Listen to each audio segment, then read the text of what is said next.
पुरानी दिल्ली, जहां तंग गलियों की रवानी और सदियों की कहानी एक दूसरे से मिलती हैं।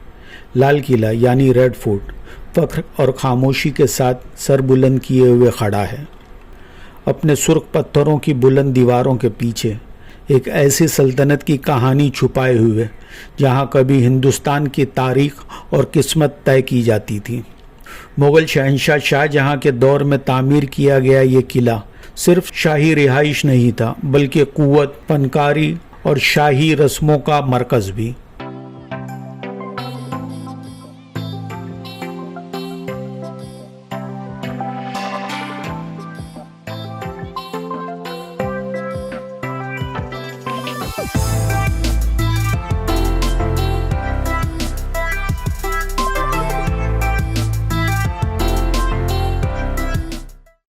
आदाब दोस्तों, आप सभी का हमारे चैनल पर स्वागत है।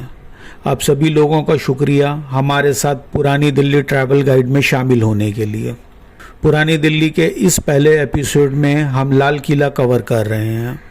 दिल्ली का सबसे मशहूर और शानदार मकाम लाल किला हिंदुस्तान की तारीख, सकाफत और फ़न तामीर का बेहतरीन नमूना है। मुग़ल शहंशाह शाहजहां ने लाल किले को 1648 में तामीर करवाया और लगभग 2 सदियों तक ये मुग़ल सल्तनत की शाही रिहाइश और पाए तख्त रहा। आज ये एक यूनेस्को वर्ल्ड हेरिटेज साइट है और दिल्ली के सफ़र की सबसे अहम जगह भी। लाल किले में देखने लायक जगहें लाहौरी गेट, छता चौक बाज़ार, नौबत खाना, दीवान आम।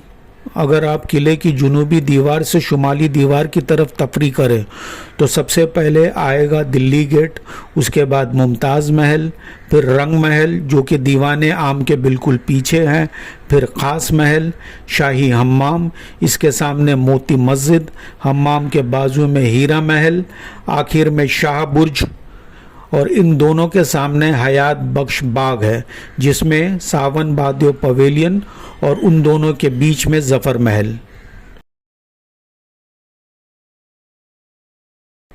किले के अंदर जाने से पहले आपको छता चौक से गुजरना पड़ता है जो मुग़ल दौर का बाज़ार है।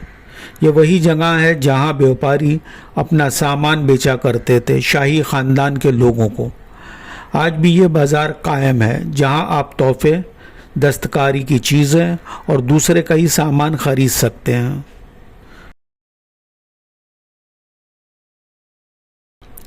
लाल किले की कहानी मुग़ल सल्तनत की अज़मत से जुड़ी हुई है।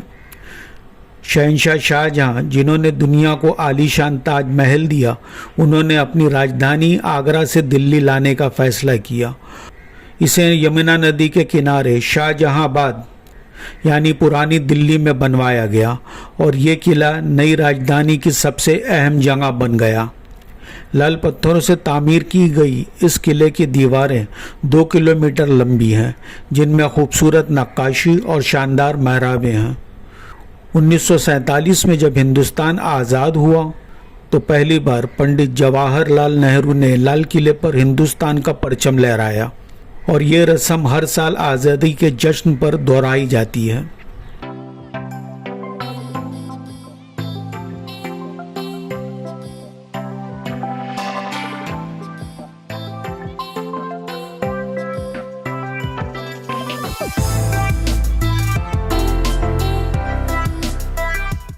जब हम किले के अंदर कदम रखते हैं तो हम एक ऐसी दुनिया में दाखिल होते हैं जहां तारीख पत्थरों और संगे मरमर पर लिखी गई है, आरजू, इख्तियार और हिंदुस्तान की रूह की गूंज के साथ। लाल किले के अंदर कदम रखते ही ऐसा लगता है कि आप तारीख के सफ़हात पलट रहे हैं। यह है नौबत खाना, जहां फनकार ढोल बजाकर शाही मेहमानों का इस्तकबाल करते थे।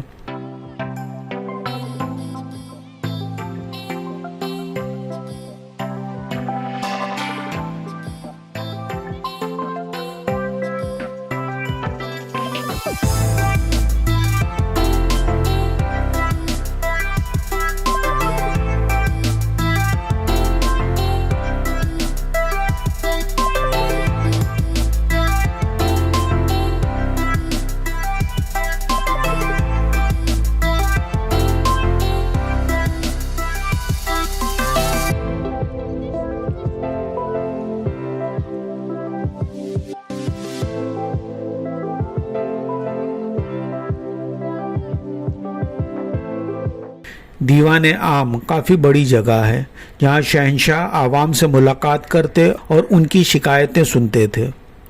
लाल पत्थर के खूबसूरत खंबे और महराबे इस जगह की जान है और इसके बीच में एक ऊंचा तख्त है जहाँ शहंशाह आवाम से रूबरू होते थे। ये आलीशान इमारत मुग़ल दरबार की शान और शौकत जाहिर करती है।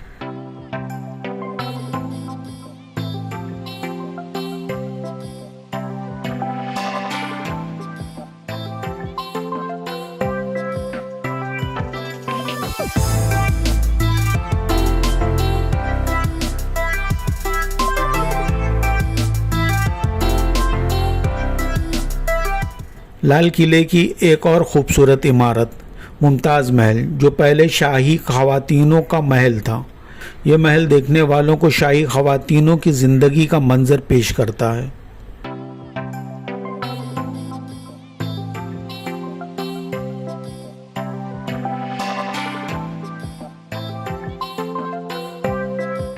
रंग महल शहंशाह के हरम और बीवियों का शाही मकान था।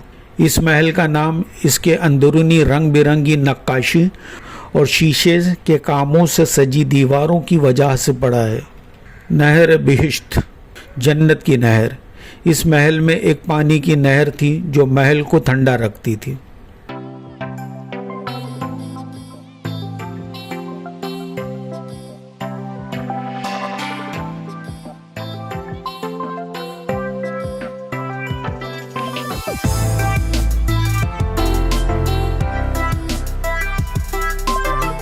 खास महल, ये शहंशाह की ज़ाती रिहाइशगाह थी।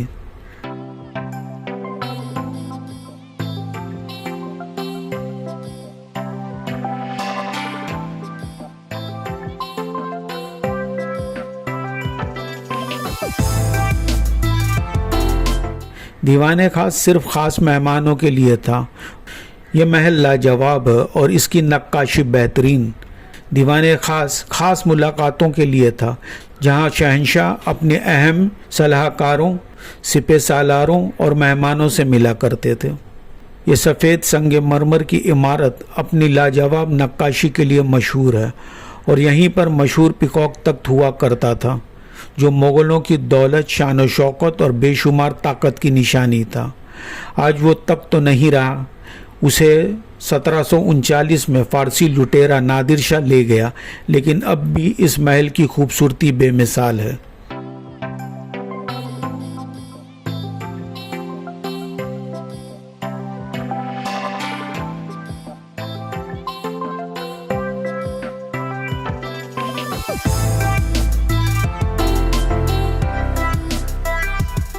ये शाही हम्माम एक गुस्ल खाना था जो आराम और राहत के लिए बनाया गया था।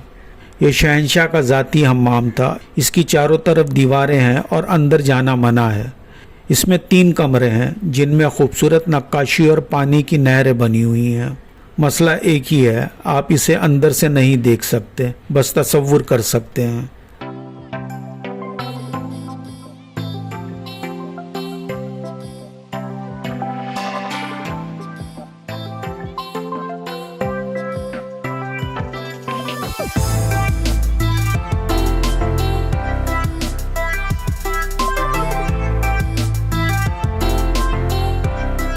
शाही हम्माम के बिल्कुल सामने मोती मस्जिद है। मोती मस्जिद सफ़ेद संगमरमर से तामीर की गई एक छोटी और ख़ूबसूरत सी मस्जिद है। इसे शहंशाह औरंगज़ेब ने बनवाया था। यह मस्जिद सिर्फ शहंशाह इस्तेमाल करते थे इबादतों के लिए। इसकी सादगी इसे किले की दूसरी इमारतों से अलग बनाती हैं।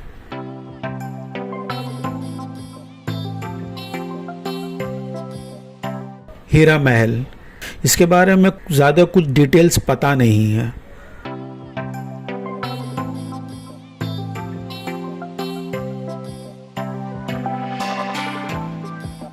शाह बुर्ज, यमुना नदी से पानी शाह बुर्ज तक चढ़ाया जाता था और फिर नहर बहिश्त के ज़रिए उसे तमाम महलों में पहुंचाया जाता था ठंडक के लिए।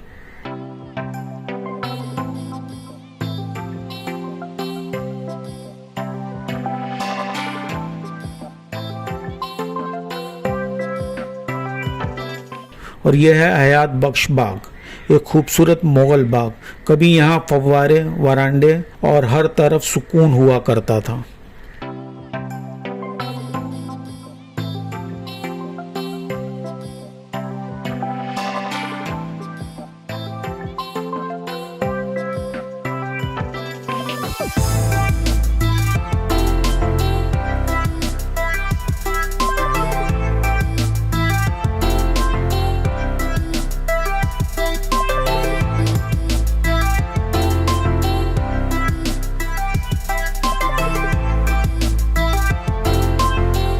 लाल किले के शाही रिहाइशगाह के सामने मौजूद सावन और बादो दो खूबसूरत संगमरमर की इमारतें हैं। इन्हें मुगल शहंशाह गर्मियों और बरसात के दिनों में इस्तेमाल करते थे। इन इमारतों का नाम मौसम के महीनों सावन और बादों पर रखा गया है। इन इमारतों में खूबसूरत फूलों की नक्काशी है, संगमरमर की जालियां और बीच में पानी का रास्ता है, नहर बहिश्त शामिल है, जो ठंडक और पुरसुकून माहौल पैदा करते थे। ये जगह मुगल शान शौकत और उनकी कुदरत से फ़न तामीर को मिलाने की महारत का बेमिसाल नमूना है।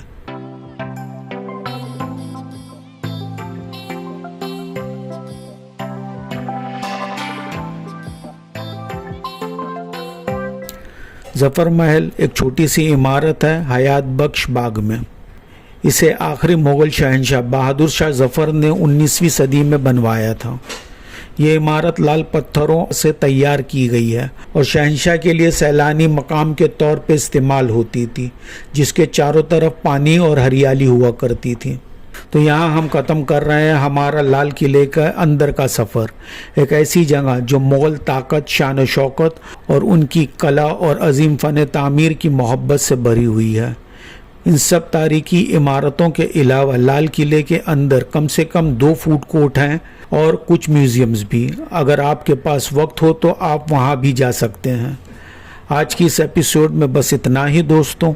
उम्मीद है ये वीडियो आप लोगों को इन्फॉर्मेटिव लगा हो और पसंद आया हो तो लाइक बटन प्रेस करें और इसे अपने घर वालों और दोस्तों के साथ शेयर करें। ऐसे ही और वीडियो देखने के लिए हमारे चैनल को सब्सक्राइब करें। आप लोगों से फिर मुलाकात होगी अगले वीडियो में। तब तक अपना ख्याल रखें, घूमते फिरते और मज़े करते रहिए। अलविदा।